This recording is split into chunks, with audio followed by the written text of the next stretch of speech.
আকাশবাণী আগরতলা। স্থানীয় সংবাদ পড়ছি মনীষা কর্মকার। সারা দেশের সঙ্গে আগামী ৪ জুন রাজ্যের ২টি লোকসভা আসনে ভোট গণনা প্রক্রিয়া সুষ্ঠুভাবে সম্পাদন করার লক্ষ্যে গতকাল রাজ্যের মুখ্য নির্বাচন আধিকারিক পুনিত আগরওয়ালের পৌরোহিত্যে আগরতলায় এক সর্বদলীয় সভা অনুষ্ঠিত হয়। বৈঠকে শ্রী আগরওয়াল বলেন, ওই দিন রামনগর বিধানসভা আসনের উপনির্বাচনের ভোট গণনাও সম্পন্ন হবে। রাজ্যের মোট ২০টি স্থানে ৭টি গণনা কেন্দ্রে মোট ৮টা থেকে ভোট গণনা শুরু হবে। রাজ্যের প্রতিটি গণনা কেন্দ্রের ১০০ মিটারের মধ্যে ১৪৪ ধারা বলবৎ থাকবে। সর্বদলীয় বৈঠকে উপস্থিত ছিলেন অতিরিক্ত মুখ্য নির্বাচন আধিকারিক উষা জেন মগ ও শুভাশিস বন্দ্যোপাধ্যায় এবং বিভিন্ন রাজনৈতিক দলের প্রতিনিধিগণ। অষ্টাদশ লোকসভা নির্বাচনের সপ্তম তথা শেষ পর্যায়ের ভোট গ্রহণ গতকাল শেষ হয়েছে। এই পর্বে ৭টি রাজ্য ও একটি কেন্দ্রশাসিত অঞ্চলের ৫৭টি সংসদীয় আসনের জন্য ভোট গ্রহণ করা হয়।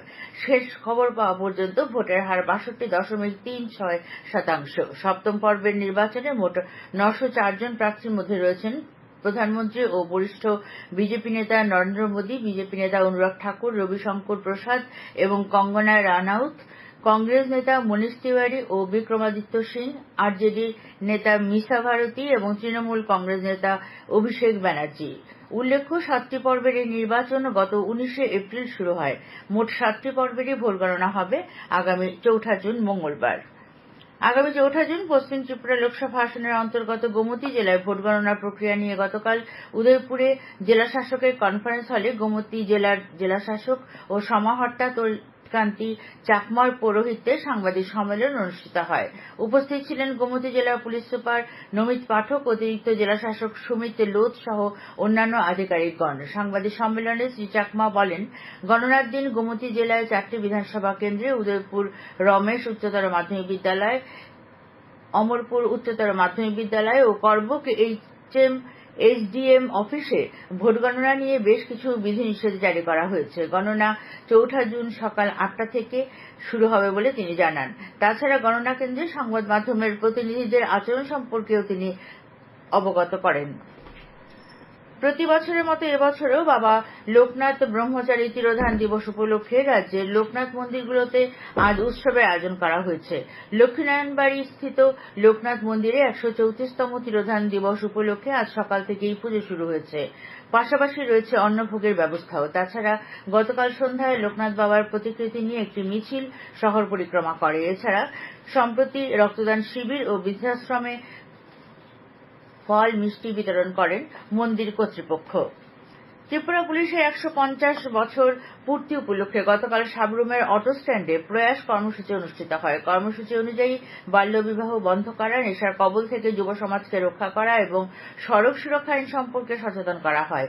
সাবরুম মহকুমা পুলিশ আধিকারিক নিত্যান্ত সরকার, সাবরুম থানার officer in charge Apu Das, Sabroom chamber of কমার্সের সভাপতি শুভঙ্কর দেবনাথ প্রমুখ উপস্থিত ছিলেন। সমাজে অপরাধ প্রবণতা কমানোর লক্ষ্যে এই কর্মসূচি বলে জানান সাবরুম মহকুমা পুলিশ আধিকারিক নিত্যানন্দ সরকার। প্রয়াস কর্মসূচির মাধ্যমে মানুষকে সচেতন করার চেষ্টা চালাচ্ছে বলে জানিয়ে মহকুমা পুলিশ আধিকারিক বলেন, সড়ক দুর্ঘটনা ঠেকাতে হলে রাজ্যের প্রতিটি মানুষকে সচেতন হতে হবে, নয়তো এই দুর্ঘটনা কোনোভাবেই থামানো সম্ভব নয়। নরসিংগড়ের আধুনিক মানসিক হাসপাতালটিকে ১০০ শয্যা বিশিষ্ট অত্যাধুনিক হাসপাতালে উন্নীত করে তোলার পরিকল্পনা গ্রহণ করতে চলেছে রাজ্য সরকার। গতকাল এই মডার্ন সাইকিয়াট্রিক হাসপাতালটি পরিদর্শনকালে একথা বলেন স্বাস্থ্য সচিব কিরণ গিত্তে। পরিদর্শনের সময় জাতীয় স্বাস্থ্য মিশনের মিশন অধিকর্তা রাজীব দত্ত, স্বাস্থ্য দপ্তরের ভারপ্রাপ্ত স্বাস্থ্য অধিকর্তা ডাক্তার সঞ্জীব কুমার দেববর্মা, জিবি হাসপাতালের ভারপ্রাপ্ত medical super doctor Kanak Chowdhury সহ অন্যান্যরা উপস্থিত ছিলেন। আইপিএফটির সাবরুম বিভাগীয় কার্যকরী কমিটির সভা গতকাল শাকবাড়িতে অনুষ্ঠিত হয়। সভায় আইপিএফটি নেতা সমবায় মন্ত্রী শুক্লাচরণ নোয়াতিয়া সহ দলের অন্যান্য নেতা কর্মীরা উপস্থিত ছিলেন। রাজ্য ক্রিকেট সংস্থা আয়োজিত সদরের আন্তঃস্কুল বালিকাদের টি-20 ক্রিকেট আজ থেকে শুরু হচ্ছে। সকাল 9:45টায় পুলিশ ট্রেনিং একাডেমি মাঠে বটদোয়ালি স্কুল খেলবে নন্দননগর স্কুলের বিরুদ্ধে। একই মাঠে দুপুর 1:15টায় গতবারের চ্যাম্পিয়ন প্রণবানন্দ বিদ্যাভবন খেলবে আসাম রাইফেলস পাবলিক স্কুলের বিরুদ্ধে। এছাড়া সকাল 9:15টায় নরসিংগড় পঞ্চায়েত মাঠে প্রাচ্যভারতী স্কুল খেলবে ভবন ত্রিপুরা বিদ্যামন্দিরের বিরুদ্ধে। আবহাওয়া দপ্তর সূত্রে জানা গেছে, আজ আকাশ প্রধানত মেঘাচ্ছন্ন থাকবে। ভোরের সর্বনিম্ন তাপমাত্রা ছিল 27 ডিগ্রি, দিনের সর্বোচ্চ তাপমাত্রা থাকবে 37 ডিগ্রির কাছাকাছি। বজ্রবিদ্যুৎ সহ বৃষ্টিপাতের কোনো সম্ভাবনা নেই বলে আবহাওয়া দপ্তর জানিয়েছে। স্থানীয় সংবাদ এখনকার মতো শেষ হলো।